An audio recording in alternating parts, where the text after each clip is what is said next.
آج کی یہ ویڈیو کسی نظریے کے خلاف نہیں ہے، بلکہ یہ ویڈیو خاموشی کے خلاف ہے۔ اگر آپ نے خود کو کبھی بے قصور سمجھا ہے تو یہ ویڈیو آپ کے لیے نہیں ہے، اور اگر ذرا سا بھی شک ہے تو پوری سنیں۔ یہ تقریر نہیں ہے بلکہ یہ الزام ہے، اور اگر تم اسے آخر تک سنو گے تو شاید تم خود کو بری نہیں کہہ سکو گے، کیونکہ آج میں معاشرے سے نہیں بلکہ تم سے بات کر رہا ہوں۔ ذرا ٹھہرو، اب ایک سوال اندر کرو۔ یہ سوال باہر نہیں ہے بلکہ یہ تمہارے لیے ہے۔ حقیقی تقدس سچ سے نہیں ڈرتا، مگر ہم سچ سے ڈرنے لگے ہیں۔ کامل ظلم وہ ہوتا ہے جس میں زنجیر نظر ہی نہ آئے۔ جب آئینہ ٹوٹتا ہے تو الزام لگانے کے لیے کوئی عکس نہیں بچتا۔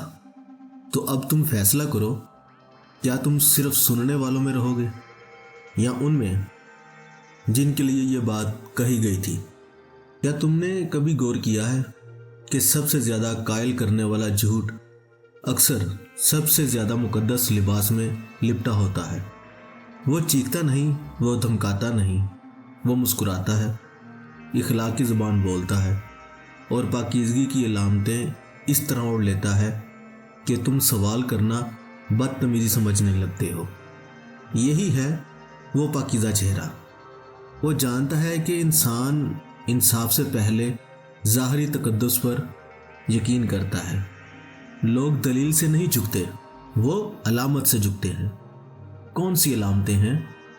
یعنی امامہ، وردی، خطاب، نعرہ، روایت، یہ سب دلیل کا نعم البدل بن جاتے ہیں۔ پاکیزہ چہرہ کیا ہے؟ تم سے ثبوت نہیں مانگتا، وہ تم سے عقیدت مانگتا ہے، اور جس دن تم نے عقیدت دے دی اسی دن سوال جرم بن جاتا ہے، اور سچ آہستہ آہستہ گلنے لگتا ہے۔ اب ذرا اس چہرے کے پیچھے دیکھو، وہاں ایک سچ ہے، چیختا نہیں، بدصورت ہے، دبایا ہوا ہے۔ وہ ناپاک سچ جو رسومات کے نیچے دفن ہے، خطابات کے نیچے، منتخب اخلاقیات کے نیچے۔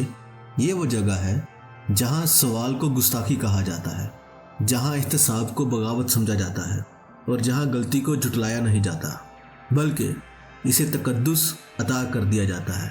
یہ ایمان نہیں ہے، یہ ایک منظم اداکاری ہے۔ یہ عبادت نہیں ہے، یہ ایک کنٹرول ہے۔ اب ایک اور بات سنو، اور یہ بات باہر کسی کے بارے میں نہیں ہے، یہ بات تمہارے بارے میں ہے۔ کیا ظلم ہمیشہ طاقت کے زور پر زندہ رہتا ہے؟ نہیں، طاقت اکیلی کافی نہیں ہوتی۔ ظلم تب مکمل ہوتا ہے جب اسے قبول کرنا سکھا دیا جائے۔ مظلوم ہونا صرف مار کھانا نہیں ہوتا، یہ سیکھ لینا ہوتا ہے کہ ناانصافی کو قسمت کہا جائے، برداشت کو نیکی، اور خاموشی کو شرافت کہا جائے۔ یہ ایک فن ہے، سکھایا جاتا ہے، دہرایا جاتا ہے، نسل در نسل منتقل کیا جاتا ہے۔ مظلوم کو بتایا جاتا ہے کہ سوال نہ کرو، شکر کرو، برداشت کرو، اجر ملے گا، خاموش رہو، فتنہ نہ پھیلاؤ، اور آہستہ آہستہ وہ خود کو سینسر کرنے لگتا ہے، اپنے غصے سے شرمندہ ہونے لگتا ہے، یہاں تک کہ وہ کام خود کرنے لگتا ہے جو پہلے ظالم کرتا تھا۔ جی، یہی ہے وہ کامل ظلم، اور اسی کے ساتھ ایک اور مہارت جنم لیتی ہے جس کا نام ہے منافقت۔ یہ مہارت ہمیشہ بدنیتی سے نہیں آتی، اکثر سہولت سے آتی ہے، یعنی خوف سے، فائدے سے۔ منافق اخلاق کی بات کرتا ہے اور اخلاق توڑتا ہے، انصاف کے نعرے لگاتا ہے اور ناانصافی سے فائدہ اٹھاتا ہے۔ وہ جانتا ہے کب بولنا ہے، کب خاموش رہنا ہے، اور کس کے خلاف بولنا محفوظ نہیں ہے۔ اصول جو ہیں وہ لباس بن جاتے ہیں، مجمع بدلا، لباس بدلا، اور معاشرہ کہتا ہے یہی نظام، یہی توازن ہے۔